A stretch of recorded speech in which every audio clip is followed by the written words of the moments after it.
Hey, what's going on, guys? We got another exciting egg cutting, which is a dual sire clutch. So I have no idea what we're going to get today. I waited to curse until maybe 7 seconds later, but since I don't fucking know anymore, since we're past the time, I'm going to also use this video to discuss 4 websites that you can go to determine what the future of any market that deals with luxury items will look like, and they're all government sites. So I think that you'll be interested. Stick around. These brothers my guys, know that they fly, know that they ride or die. I keep boys by my side, CJ Ike, now I gotta roll with ice. These brothers my guys, know that they fly, know that they ride or die. I keep boys by my side, CJ Ike, now I gotta roll with ice. Hey, what's up, guys? It's Paul with Spheric Reptiles, and man, I'm telling you, we're rocking and rolling over here. I think this is egg cutting clutch number, let's see, 1, 2, 3, 4, 5. This is number 6 of the year. So we're cutting our 6th clutch of the year. And like I said before, man, look, we're still a new breeder. This is technically the end of our 2nd season, which I've told you before. We'll start the next one in the fall. That's generally how it works for us. We kind of try to get our animals all on the same schedule. We still have a couple that are set to lay, 3 more that are set to lay. So that'll top us out at 10 clutches for the year. But for this clutch, we don't know if this will be the dreamsicle male here or a clown male. So we put Bruce to this one too. So we're trying to see who won. You know, we would have paired up to this female. I forget all about the women, right? We can't forget about the women. It was a Dave snake. So Dave Levinson sold us a snake that was like, it eats all the time, guys. But the snake is double head for lavender albino and piebald. So we thought it'd be a good idea to pair it up with Maximus, our blackhead. It's definitely a blackhead leopard. We don't know if it's a confusion, but it is a lavender albino pied visual. And we wanted to pair it up to see if we can get 50% chance of getting babies and all this other stuff. But, you know, at the last second, he got big enough and we were just like, well, what the heck, we'll try. We saw a lock. And so now we got these babies, man. I mean, it's crazy. So we're going to see what we get. So this might be another surprising video. And, you know, as we go along, we're going to do the egg cutting first. And then, you know, I'll show you guys some other stuff. But as you can see here, we already got one that's pipping. I'll just throw this to the side. So, and I got my paper towels this time. I'm not going to be paper towelless this time. All right, so I'll start with the one that's pipping. 6 eggs in the clutch. This was all that she laid. She was a first-time mom. So, you know, we had to give her the benefit of the doubt right there. It's cutting kind of everywhere in here.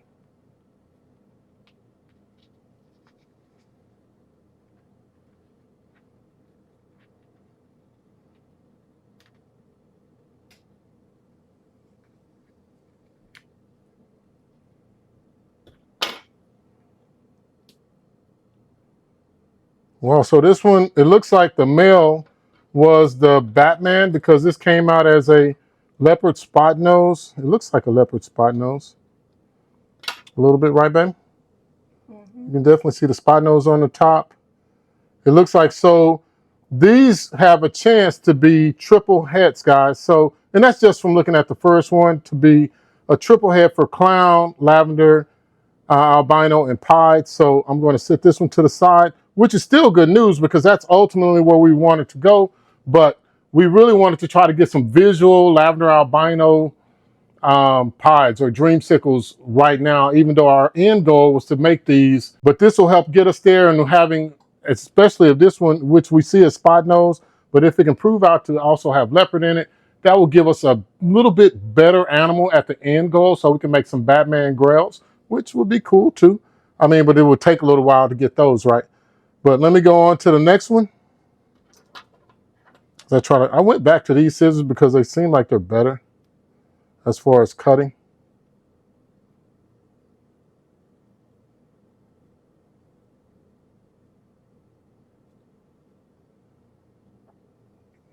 All right, let me see if I can cut a little bit more.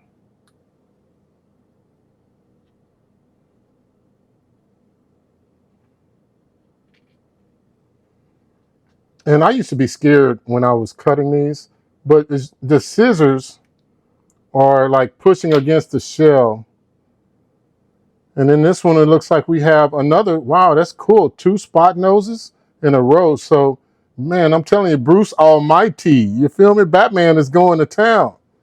So this one looks like it could be.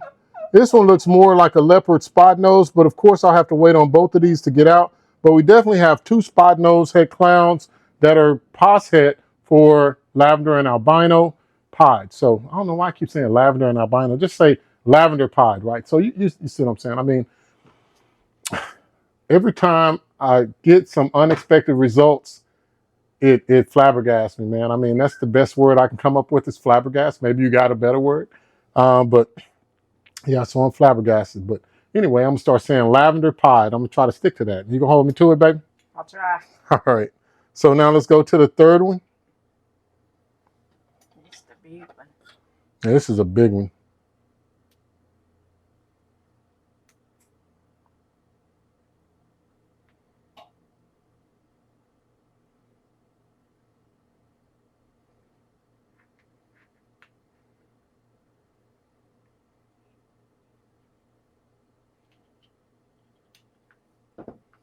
Man, I am totally wrong. I have no fucking idea what's going on. This is a lavender albino. And so, man, I don't know. I don't know how this happens. How we get. I guess it's truly dual sired. I mean, you must have had semen from both animals in there. It was just a party, baby. It was just a party. Let me tell you. So we got our first lavender albino head pied, which is crazy. And then we got 2 of these guys. It was just a party in there. It was just a party. Shirley, I'm telling you, shame on you, Shirley. Shame on you. Shirley is just a little loose, man. So let me get on to the next one. That is amazing. That truly is amazing. So, and I've asked this question before, have I not? Yes. So Lynn asked me, so in the beginning, because Maximus was too small, our lavender albino pied, our lavender pied, dreamsicle. God dang it, I'm still tongue-tied. Maximus was too small to begin with. He was riding at about 600 grams. And I was like, well, if we can get him to 7, and then if I can pop him to see sperm plugs, we'll take a chance. So we stopped pairing Bruce Wayne, our leopard spot nose yellow belly clown, who fathers clutches all the time for us because he's just a rock star, right? He's on Viagra and Cialis and all that other stuff. I don't know what it is about this guy. He just does it. Then he goes in the shed. Um, but so, yeah, so she asked me that question about whether we can do this or if that happens. And I said, I don't think so. I think it's one or the other, but obviously it can. So they can get mixed in there. And of course, you can see that these are spot noses, and this is a leopard spot nose, which is not what Maximus has, even though, wait, he is leopard and he is blackhead, but to my knowledge, he's not spot nose. So, yeah, so I didn't do a genetic test on Bruce Wayne when we got him from Outer Snakes, who's a great breeder. I don't even know if he's still producing animals or not. And when we did the genetic test on Maximus to see, because Canova sold the animal to us, there's a possible blackhead, possible confusion, right? But they knew it was leopard. We could tell by the head it was probably blackhead. So we only tested for those certain things. We never tested for spot nose. So maybe I need to have a full panel done on Maximus to see if he's spot nose. If we get another dreamsicle or a lavender, I will definitely do so. But yeah, go ahead and go to the 4th one.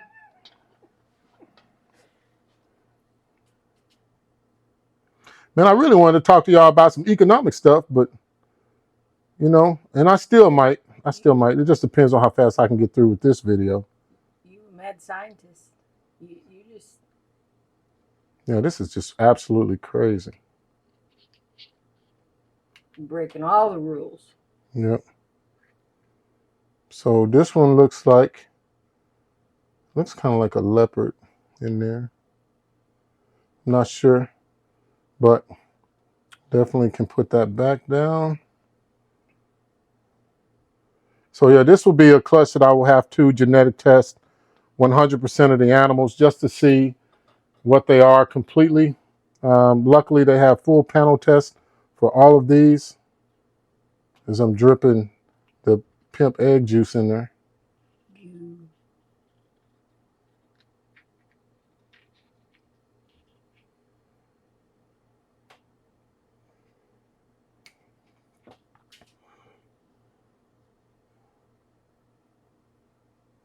Or it looks like a dark leopard. This might be a leopard blackhead from how dark it is. So, man, I'm telling you, I'm just so confused. So I don't know if Maximus has spot nose or not, but that's definitely a really darker one when I compare it to this one. I don't know if you can see that one and this one. Yes. Like they're so much darker. And of course we still got that one, which is just mind boggling. All right, so I'm gonna go ahead and cut this one.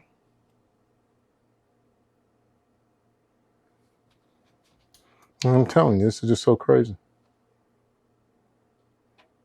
I really wanted to talk to y'all about the economics of just economics, but you know, this is another time I have to do another introduction, but it's all good, man. I really like sharing this with you, everybody. This looks like another, like at least I don't know what that is. Maybe a leopard. I can't see the head in there, but it looks like we have, I mean, we've gotten more spot noses or possible spot noses. This one looks like maybe just a leopard there, a leopard blackhead. This one right here looks like maybe a leopard spot nose. This one looks like definitely a spot nose. And that one looks like a leopard and spot nose. So, I mean, this is just a really crazy clutch, guys.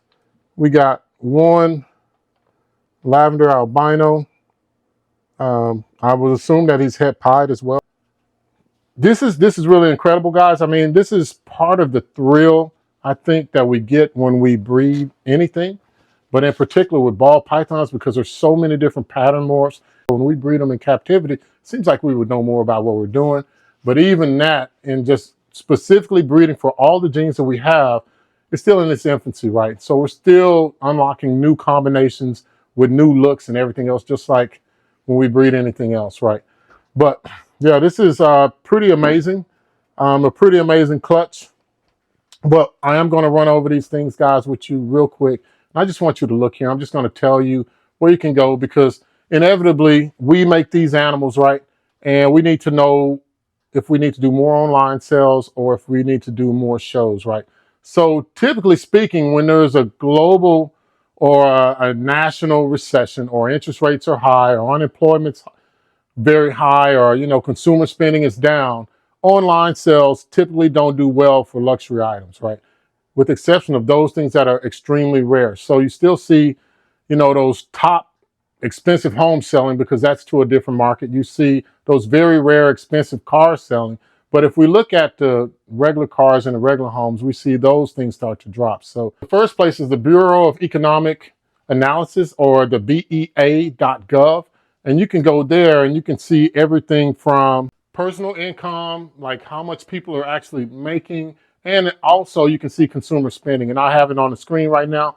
And I really think that you should go there and look, because when we look at luxury items like ball pythons, when we're asking people to spend $100, $200, $800, $1,000, or $2,500 or more, then we kind of need to know how we can judge that, right? And like I said, I want you to know everything that I know, just because I don't want anybody to be caught off guard. I want everybody to make as much money and to be able to take care of their families as they can, but we really need to be smart about this, right? The next place is Trading Economics. So tradingeconomics.com shows you crude oil prices. That's what I look at every day. So because I travel 50 miles to work and 50 miles home, I think there's a lot of people who do that now in this type of market that we live in. If you can see on the way home that crude oil prices are starting to go up above $77 a barrel, you might want to fill up real quick if it's like in Texas. And I know Texas is different than a lot of places, but in Texas, our gas today on the 24th of June is about $2.99 or $3 a gallon.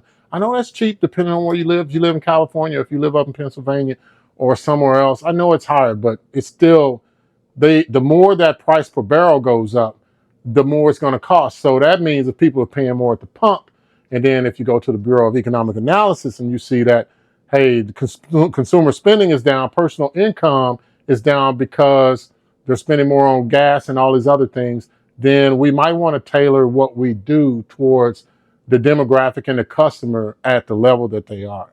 Now, the third thing is the U.S. Bureau of Labor and Statistics. And now this is a .gov, a BLS.gov.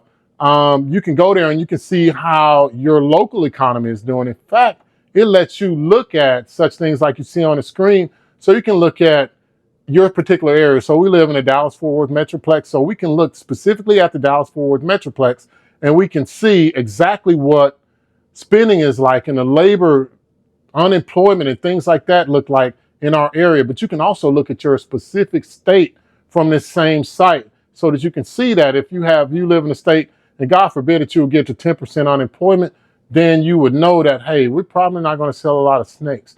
The more dense area that you live in, like, so we live in an area with over 6 million people. So we know that even with that, there's still some outliers. There's still some areas where we can do different shows and we do those demographic studies for those areas so we can determine. So I've already discussed the Bureau of Economic Analysis so we can see personal income, consumer spending. And I talked about looking at trading economics, in which you can look at crude oil prices. Then now you're looking at the Bureau of Labor Statistics for now you're drilling down. And the very last one to look at, and this is number 4, and I promise this is it, is IRS.gov. Now, I know. If you haven't paid your taxes, you might not want to fuck with them.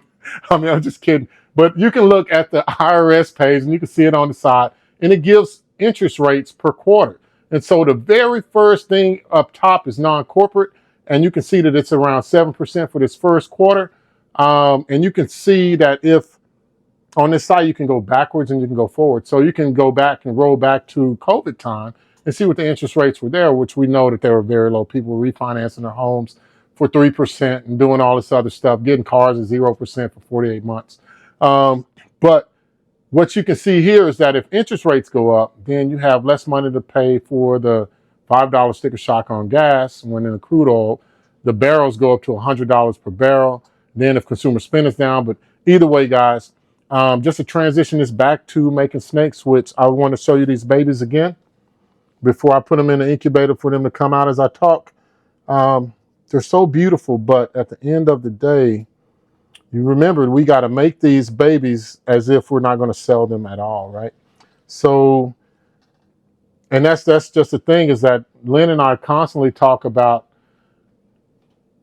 we want to make sure that we can take care of every animal that we have. And so that's why we want to limit the number of clutches to 10, because we know that we can comfortably do that and still move forward with the things that we do when we're not filming videos and we're not taking snakes, right? I mean, selling snakes. I take snakes out of the tubs all the time and just let them wriggle around. No, I'm just kidding. I do not let snakes wriggle around the house freely. I have playpens or I hold them, right? So, but anyway, guys, I hope this video is helpful. I don't know if I got a dual sire clutch or not. It seems like I'm fucking up, right?